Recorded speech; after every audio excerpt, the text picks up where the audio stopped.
Hey everybody, it's Ricardo, and I am here with Darrell Gallagher, who's head of Crystal Dynamics, and he has just taken the reins for the first time for us on the new Tomb Raider. So, Darrell, this is radically different. I mean, this is a reboot, right? It's definitely a new take on Tomb Raider, that's for sure. Yeah, it's absolutely a reboot. So, why? There's all kinds of options when you choose to do a reboot, right? So you guys have taken a very unique approach. This is, if we're going to think about it in comic terms, this is her origin story, and you guys are picking up from a very specific point in her life that lends itself to a certain style of game. So why did you choose this, and did that determine the gameplay? For us, there was a couple of reasons we chose it. One, at Crystal, we developed a trilogy. We'd put out Legend, Anniversary, and Underworld, and we really felt we kind of wrapped that up, and we'd really done as much as we could kind of with Lara as we knew her. So from that perspective, we wanted to take it in a new direction. And as we looked into that, we really felt that the one big area that hadn't really ever been explored was the origins of Lara Croft, right? That, ever since the beginning and the first game, she was already fully formed. She had 2 guns, she was already acrobatic, she was a badass right out the gate.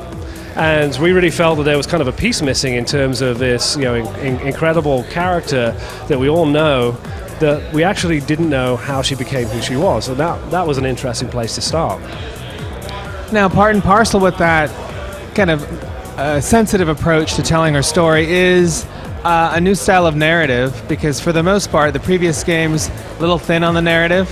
She had a mission, she was going for it. There's a lot of thinking and talking here. So talk to us about how you're telling the story and how we meet Lara. What's her deal right now? As you saw, she's a young 21-year-old, straight out of university. She's full of life, full of adventure. She sets off, and she's with a small crew. She's got a mentor, a captain of the boat called Roth. And disaster happens. The boat crashes, and ultimately she gets washed up on this island, and that really starts us off. And that's the beginning for this story. In terms of how we tell it, some of the things that was really important to us is really to tell that through a number of different methods. It's not just cinematics, although we do have them. It's really about actually putting the storytelling into the gameplay. That we really want the character to emote. We really want the camera to emote. We really want the player to feel what Lara's going through as she's going through it. So you hear that in the character performance, audio, in the animation performance, in the layering of animations to make it feel like you see what she's going through rather than just going through the mechanics. And those are some of the techniques we use to actually tell that story. And the story is taking place in a rather unfriendly world. I think typically in a lot of the Tomb Raider games, she's walking in it's a tomb. There's not a whole lot going on. There's some traps, but for the most part, it's kind of chill. It's very different where she's at. There's a lot of angry people, angry animals. Tell us about the environment and the world and how she can interact with it. This is a place that is a constant threat, right? That ultimately, this is a survival story, right? That's the real emphasis on this. This is about taking a character, breaking her down, and building her up. And to do that, we need a threat. We need something that is an underlying tension, and that tension is really the character of this island. This is a hostile island. It is a place that is unfriendly. This is a place where she's going to get put through, the meat grinder, and really, it's a place that's going to force her to discover a part of herself that she's never seen before. So that threat, from a narrative perspective, is very important in terms of her character arc. And Lara's resourcefulness, takes form in a number of different ways. Obviously, fire is a big thing, as we saw in the demo, but also you guys are introducing a kind of a new physics system, which is different than what we're used to in a Tomb Raider. Yeah, I mean, the physics, it's absolutely a big emphasis in this game. It's about the physics being understandable, mass, weight, fire, water, buoyancy are all things that we've seen. It's about you being able to actually look at a space and see the connections in terms of how to actually manipulate it, how you can actually interact with it, and get to experiment with that physical world to really progress as a character. And speaking of interactions, staple of a Tomb Raider game, puzzles and crate pushing. I know you don't want to give everything away, but are we going to be pushing crates, or are it going to be puzzles? Have you seen a crate yet? I haven't seen a crate yet, so I can't guarantee it, but there's so far no crates. Now, there are other expectations on a Tomb Raider game in terms of size and scale, because she's always had big adventures in big places. We've got an island. What can you tell us about the scope and the scale of this adventure? Well, it's set on one island. It is not an open world in terms of completely freeform, but there are large pockets that you can explore.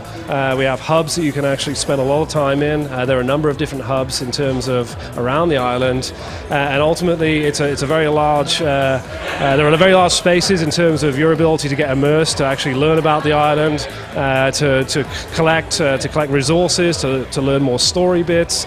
You know, there's a real large space for you to play in, and those spaces are also non-linear in terms of your ability to go back and actually retraverse areas, unlock new gear to actually get to areas you couldn't get to in the past, and see it from different angles. You know, let's talk about the gear for a second, because in previous Tomb Raider games, she just finds stuff and it was good to go, but you guys have a kind of a new system, which you don't. You said you weren't going to give us too much information on, which is fine. But what can you tell us? I can tell you that ultimately that every piece of gear has a special meaning. That there are multiple uses for each piece of gear. That they're very precious items. It's an island where she has to be resourceful.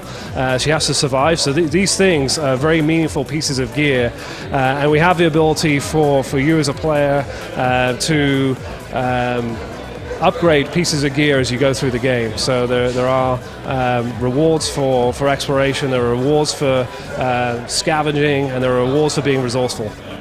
Now, in addition to upgrading her gear, you can also upgrade Lara herself, because she's learning stuff every day, like how to avoid wolves. She is, yeah. I mean, ultimately there's a character arc, so that naturally fits that as she grows as a character, also her skills grow too. Now, one of the skills that she seems to have right at the beginning of the game is this survival sense, which you guys tease a little bit with. It's kind of a different way of looking at the world, right? Yeah, I mean, ultimately it's Lara, one of her abilities is brains over brawn. That's what makes her unique. And survival instinct is really her tool in the tool bag that she can use, her natural intuition, her skills, and her intellect to actually pass the world and understand, areas of interest to progress and to ultimately survive and escape. All right, well, it all sounds very cool, but of course, the most important question: when's it coming out and what platforms? Release date's not set, I can't tell you that, but it's PS3, 360, PC. All right, thank you very much, sir. Well, there you go. That is your first look at Tomb Raider, a brand new entry in the series that's going to pretty much reboot the whole thing and give you insight into Lara Croft like you've never seen before. So for more on the game, be sure and check back on the site as often as you can.